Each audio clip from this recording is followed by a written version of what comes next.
Psikopat atau secara medis dikenal dengan kepribadian antisosial yang merupakan gangguan kepribadian yang ditandai dengan kurangnya empati dan kebiasaan melanggar peraturan. Seorang psikopat biasanya tidak dapat berada dalam relasi yang harmonis dengan orang lain dan mudah melakukan kekerasan. Pada film kali ini bercerita tentang seorang kakek tua tetapi masih memiliki jiwa muda. Ya, kalian tahulah ngapain guys. Sesuai judul. Gimana kisah selanjutnya? Let's go, kita masuk ke alur ceritanya.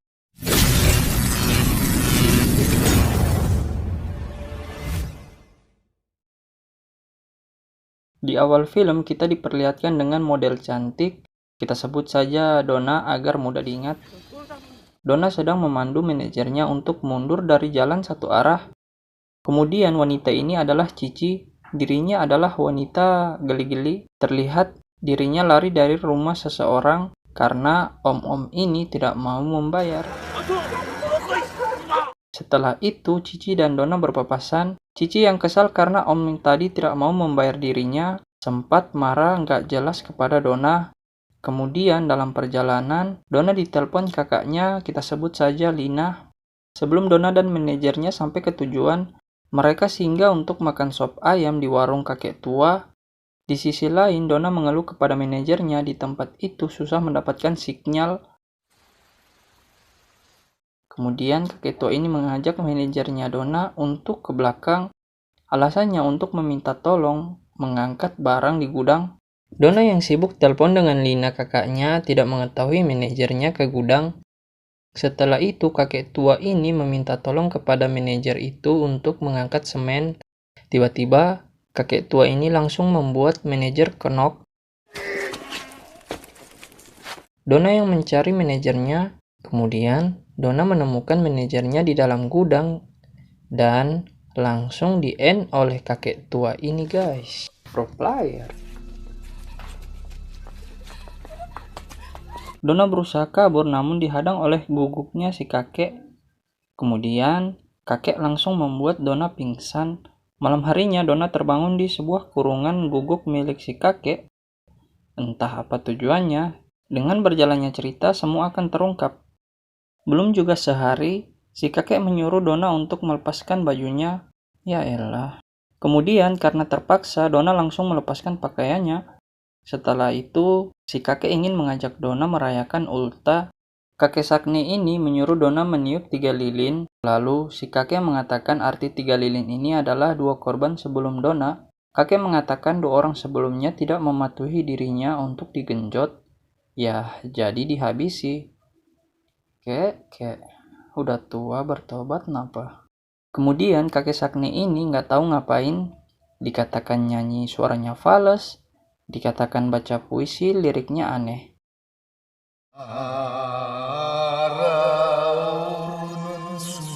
Di saat kakek ini sedang ngelawak, kemudian Donna tak sengaja batuk, yang membuat si kakek tersinggung, dan jiwa koplaknya muncul lalu langsung mencekik Donna. Ya elah. Kemudian kakek langsung menggenjot Donna sampai lemes.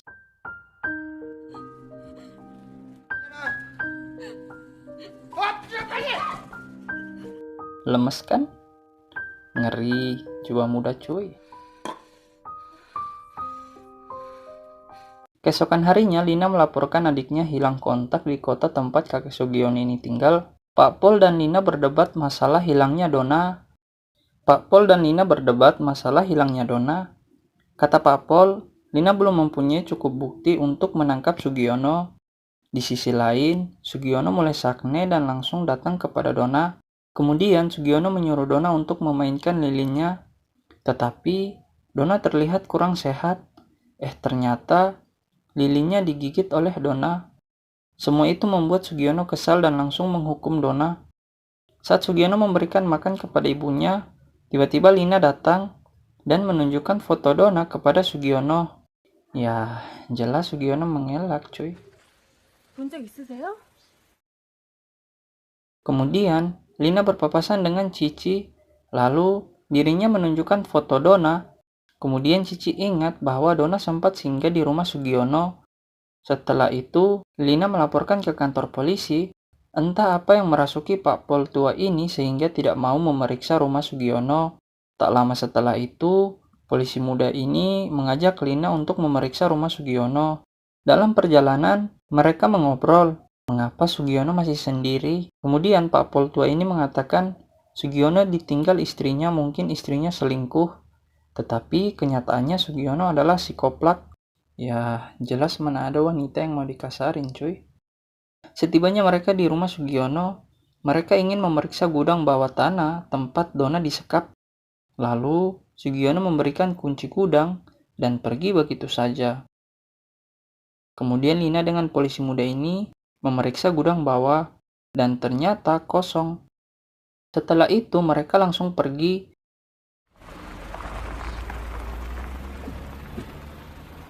Ternyata Dona sudah dipindahkan ke tempat penggiling padi. Sesegera mungkin Sugiono melenyapkan bukti. Singkat cerita, Lina tak sengaja menabrak Sugiono. 괜찮으세요? 뭐야 이거? 아저씨, 드셨어요? Kemudian Sugiono mengatakan bahwa kalung adiknya ada di rumahnya. Tujuannya untuk memancing Lina. Ternyata Sugiono tertarik dengan Lina karena mulus putih, bersih. Mantap. Kemudian Sugiono mengatakan Dona sudah tiada. Lalu Sugiono langsung menggenjot Lina. Keesokan harinya, Sugiono membelikan baju untuk Lina. Di sisi lain, ditemukan mobil milik Lina yang sudah rusak. Lalu saksi mata mengatakan mobil itu dikendarai oleh pria. Setibanya Sugiono di rumah, dirinya yang akan menggenjot Lina, namun tidak jadi karena Lina sudah bau pesing. 글쎄요. 그럴 거야. 내 얘기했잖아. 난 Ternyata Lina sudah berhasil melepaskan ikatan dan langsung menyerang Sugiono. Tetapi gagal. Malam harinya, polisi muda ini mendatangi rumah Sugiono dan langsung memeriksa ruang bawah tanah.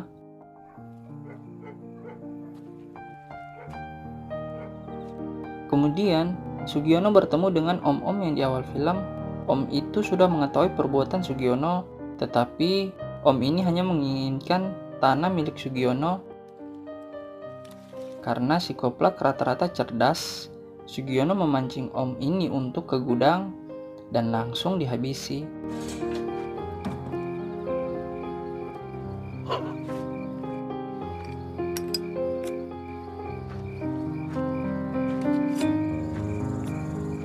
어이 덥고. Di sisi lain, polisi muda itu sudah menemukan Lina dan akan dilepaskan. Tetapi Sugiono keburu memergoki mereka. Lalu Sugiono langsung melenyapkan polisi itu.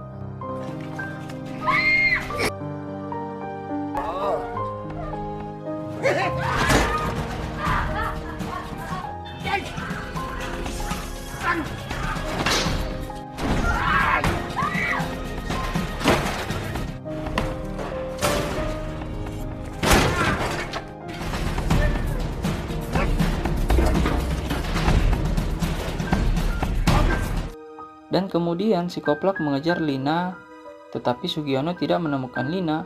Ternyata Lina belum kabur dan ingin membalaskan dendam adiknya. Pada tembakan pertama ternyata miss.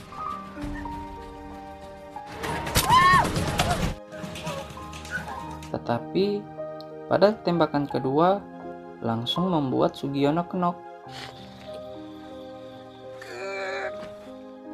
Kemudian Lina langsung memberedet Sugiono sampai menjadi petilut. Di scene akhir, Lina diberitahu oleh pengacaranya bahwa dirinya tidak bisa menang dalam sidang karena alasan pembelaan diri tidak sesuai. Dikarenakan Lina memberedet tubuh Sugiono. Memberedet itu semacam menembak sembarangan gitu guys. Kemudian Lina mengatakan, bagaimana jika pengacara itu memiliki anak perempuan, lalu anaknya berada dalam posisi adiknya, dan film pun berakhir. Pesan dalam film ini, jangan membalas kejahatan dengan kejahatan, karena tidak akan jauh beda dengan penjahat itu. Ya, walaupun terkadang kenyataan beda dengan teori. Oke guys, subscribe channel ini jika menghibur, like juga, dan share ya. Oke, see you next time.